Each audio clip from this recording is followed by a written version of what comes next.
ऐन परीक्षेच्या काळात शिक्षकांनी पुन्हा एकदा आंदोलन सुरू केलं असून त्यामुळे यंदाच्या वर्षी 10वी आणि 12वीच्या परीक्षांचा निकाल उशिरा लागण्याची शक्यता आहे। शालेय शिक्षक आणि कनिष्ठ महाविद्यालयातील प्राध्यापकांच्या विविध मागण्यांबाबत अद्याप तोडगा निघालेला नाही।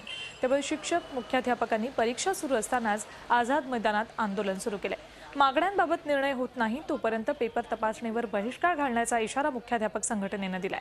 सरकारविरुद्ध शिक्षक या संघर्षात नेहमीप्रमाणे विद्यार्थ्यांना त्रास भोगावा लागणार आहे। त्यामुळे शिक्षण मंत्री विनोद तावडे याकडे कधी लक्ष देणार असा सवाल केला जातोय। दरम्यान शिक्षकांच्या नेमक्या काय मागण्या आहेत ते पाहूयात। संच मान्यतेनुसार वाढीव पदांना सेवा संरक्षण मिळावं,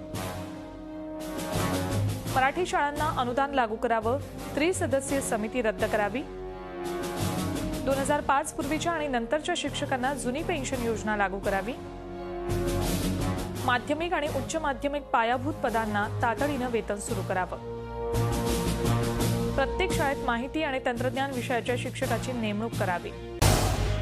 झी 24 तास रहा एक पाऊल पुढे।